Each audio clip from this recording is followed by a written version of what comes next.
next part of our agenda, I'm pleased to introduce Alistair MacGregor. I think our last two agenda items are both from the West Coast. Alistair MacGregor is the Ag Critic for the NDP, and he's going to be giving us a 15-minute statement, and then we'll have 5 minutes after that for Q&A. And just a reminder, if you do have questions you want to ask of Alistair, feel free to submit them even early. We do have a bit of a time lag with the technology, so that would be helpful. It's always a pleasure to see Alistair, and I give you the floor, Alistair.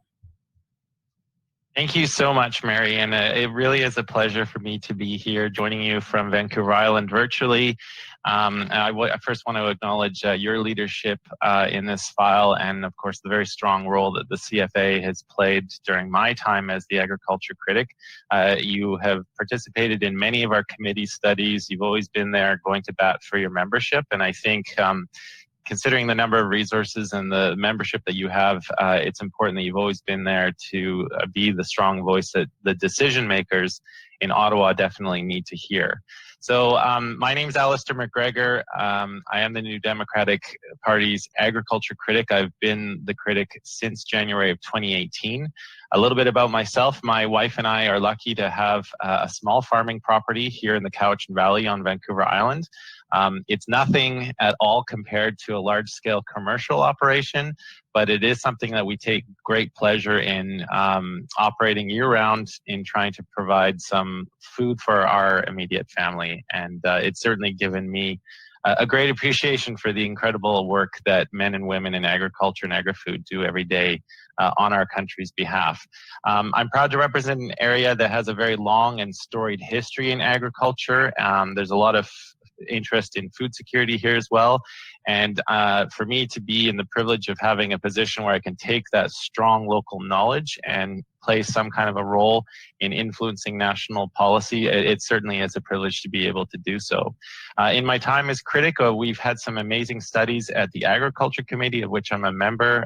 We've covered amazing topics over innovation, technology, soil and water conservation, looking at how farmers' mental health is doing during times of stress, review of the business risk management programs, and processing capacity. So, I want to talk a little bit about challenges of agriculture. And, in normal times, agriculture is a high-risk business that faces volatile prices, unpredictable weather, and of course the global market is something where we have different national interests at play, and they're not always working in tandem. This is something that you know very well. And, just thinking about people whose livelihoods are tied up and entwined with agriculture, it reminds me of a quote of a farmer I know very well from here at home. And, he once told me that farming on Vancouver Island is either for the courageous or the crazy. And, of course, that was the sentiment during normal times. And we all know since March of last year, the havoc that COVID-19 has wreaked across the entire spectrum. The Agriculture Committee was one of the few committees that did sit over the summer months of 2020, and we devoted the bulk of that time to hearing from a whole range of witnesses, including the CFA, talking about the stresses that this pandemic has put on our system. We know that there was a massive change in the consumption patterns of people because of the closing of restaurants and more people staying at home. The supply lines that so many of our networks depend on were exposed with several weak points. And we know that many farms across the country were suddenly saddled with millions of dollars of surplus produce because they could not be transported effectively in those early months. Other interruptions to supply lines, we saw our country's processing capacity severely impacted, especially for beef cattle, but also for pork. Those outbreaks in various regions across the country really exposed how dependent that part of the sector is on those particular plants. And when those outbreaks happened and they were forced to shut down, that created a domino effect right across the sector with rolling backlogs that the Canadian Cattlemen's Association did provide great detail on how that had affected. So we heard a lot of very valuable testimony during those summer months. And it kind of coincided really nicely with the study that we had been working on at the time, which was an analysis of how the business risk management programs were working or not working.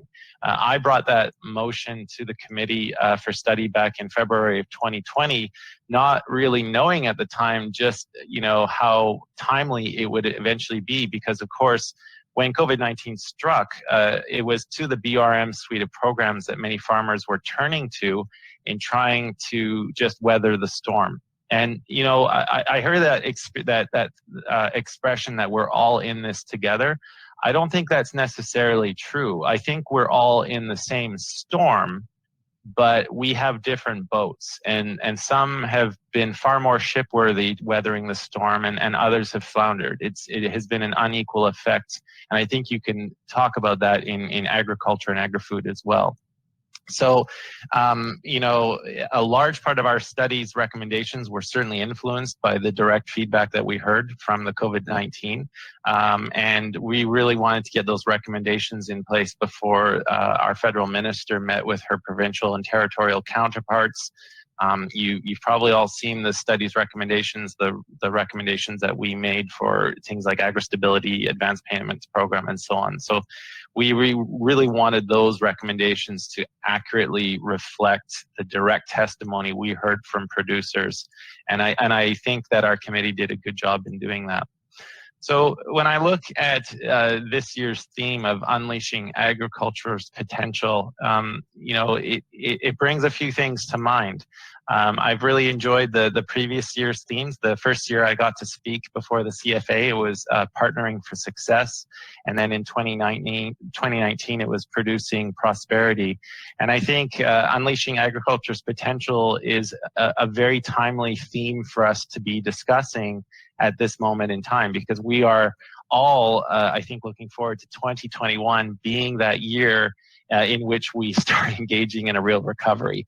We're tired of doing things over Zoom, and while agriculture is one of those industries where you absolutely must be out and about looking after your livestock, looking after your crops, and dealing with people face to face, we want to get back to some semblance of normalcy.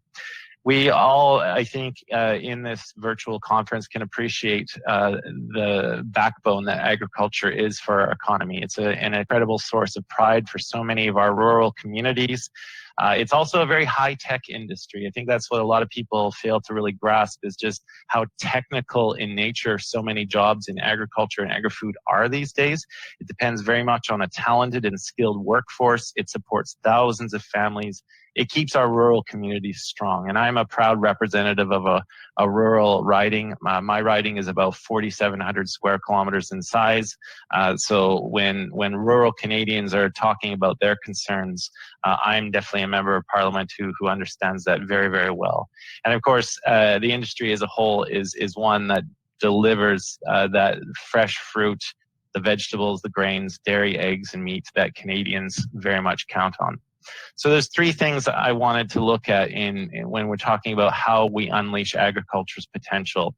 I think number one, and this has certainly been a perennial problem that we have heard a lot of feedback on, is how do we adequately address the labor challenges?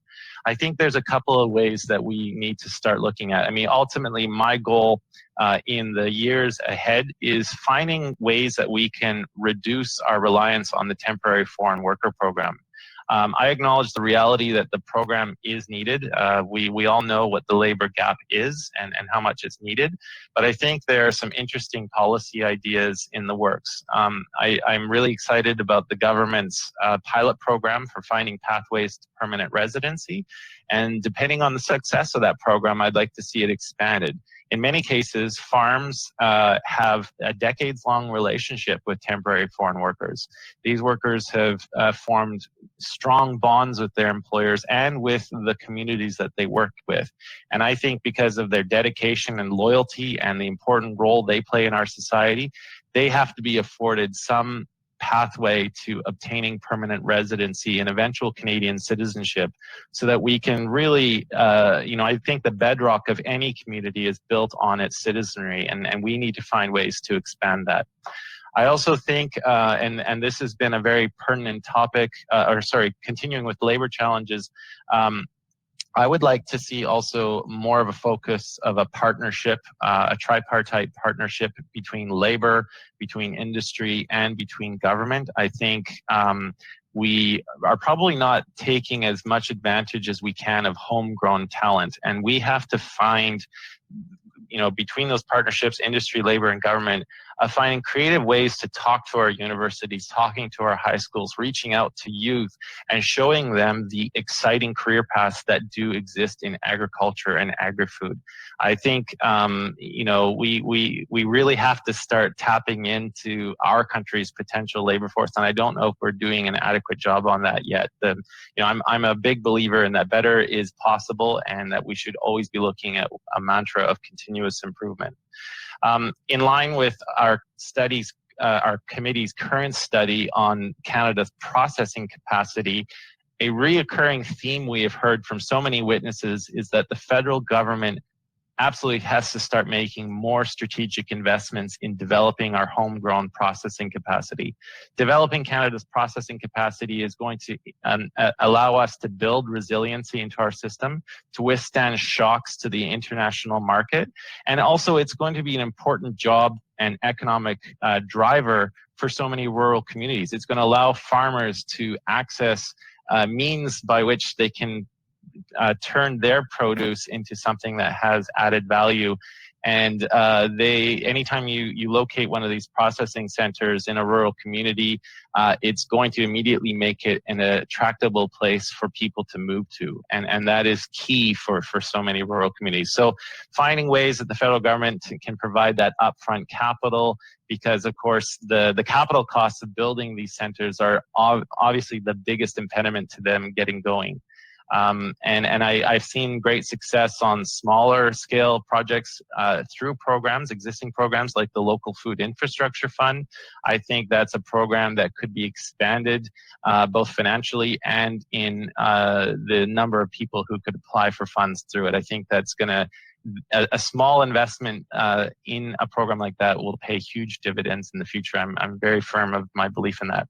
I also think in a third thing is that we absolutely have to start taking steps in recognizing agriculture's key role in combating climate change. We know that farmers are on the front lines of climate change, and they are the ones who will face the brunt of extreme weather events. And unfortunately, what I've seen during my time as the critic is that we have been bogged down in this debate on the carbon tax. I believe there is a way to move forward and beyond this argument, which places agriculture at the center and as one of the best solutions to combating climate change. We need to start giving farmers the credit they deserve, but also the incentives and federal investments to help. We know that farm biodiversity and sustainability techniques, they have been shown to reduce agriculture-related greenhouse gas emissions. They have been shown to sequester more carbon if you have a well-managed hectare of soil. And when we're talking about carbon sequestration per hectare of soil, we're talking about tons every year. This has great potential to be a carbon sink. It can play a huge role in climate change mitigation and adaptation. And I think finding creative ways to incentivize farmers, whether it's through biofuels production, better cover cropping, use of less fertilizer, rotational grazing. I mean, these are things that farmers know already. And I don't want to have an Ottawa knows best approach, but we have to find a way where the federal government is acting as a firm partner in developing that. And I think that's going to be a key thing in the decades ahead in really unleashing agriculture's one of its biggest potentials in my mind. So I see that I'm coming close to a potential questions and comments section. So in the last minute, I'd just like to say that, my main interest in agriculture really focus on how we build resiliency into the system.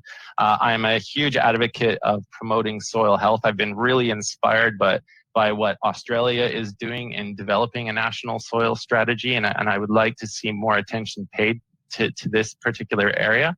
But in conclusion, I just really want to thank the CFA for hosting me today.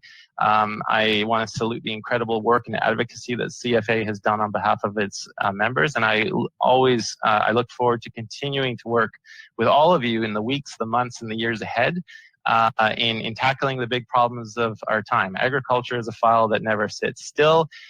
There's always something coming up, and I think that is why it's really just such a privilege for me to work in this position. It's incredible people who work in the field, but also challenges and opportunities that are always there for us to focus on. So thank you so much, and I hope everyone is having an incredible conference.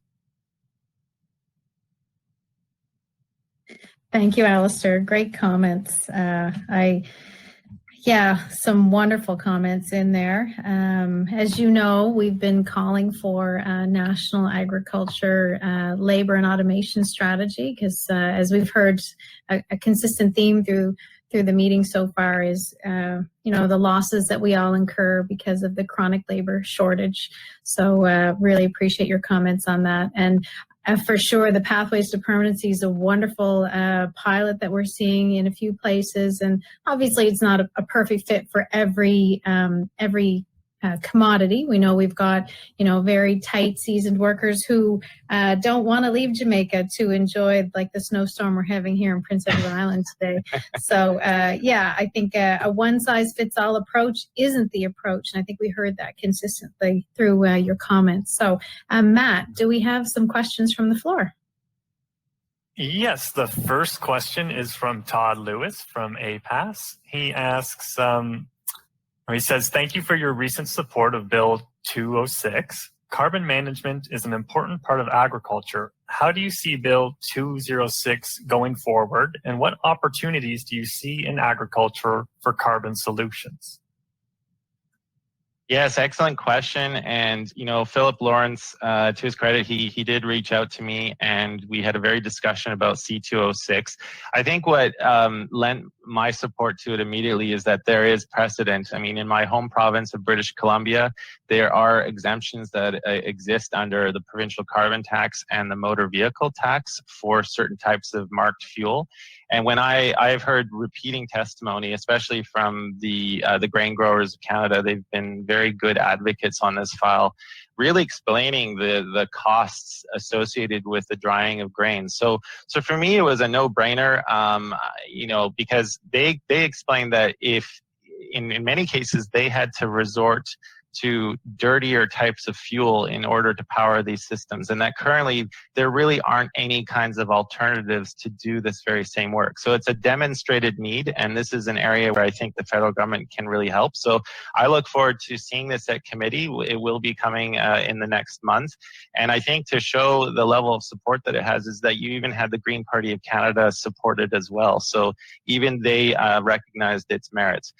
In terms of what agriculture can be doing with the overall theme of carbon sequestration, I think we, as a starter, the federal government could be updating its soil maps at finding the ways that we can really lock this kind of policy in, showing areas where we have the best advantages. I mean, the federal government's real strength is in data collection and in financial resources, and we have to have those partnerships with the provinces. But it's a path that I'm looking forward to taking, because our next committee study is actually going to focus on agriculture and climate change, and I think there's going to be a lot of opportunities for many witnesses that are here today to give testimony on it. The next question is from Nick Langelar of Chicken Farmers of Canada. He asks, it can be argued that the push to buy Canadian stands in contrast to the push for more open trade agreements. How can our federal government reconcile these two initiatives? Yeah, that's a good question. I know that there's been great success from provincial governments, and I'll speak from my own experience at home. Our agriculture minister here in British Columbia, we have a Buy BC program, and even here on Vancouver Island, we have sort of an island good label that you can affix. And really, it's, I think, about encouraging people to find out about their local farmers, and just really making the link over how their support of local farmers is really going to be strengthening the local economy. And it comes back to, that theme I talked about in my comments of building resiliency. So I know that, with the Chicken Farmers of Canada, of course, with our supply management system, that's always been a fantastic system that I'm a very strong supporter of. But I think that with other commodities that don't exist under supply management, really just making the case for how when we buy local, the benefits also flow back to you as a consumer in strengthening your rural community. And I believe that's all the time we have for questions from the floor. Well, thank you, Alistair. We appreciate you taking the time. I know it's still morning in your neck of the woods. It's Yes. wonderful you're able to join us, and we always appreciate your input and wish you the best of luck and look forward to future collaborations. I appreciate it, Mary. Thank you so much for this opportunity. You're welcome. Take care.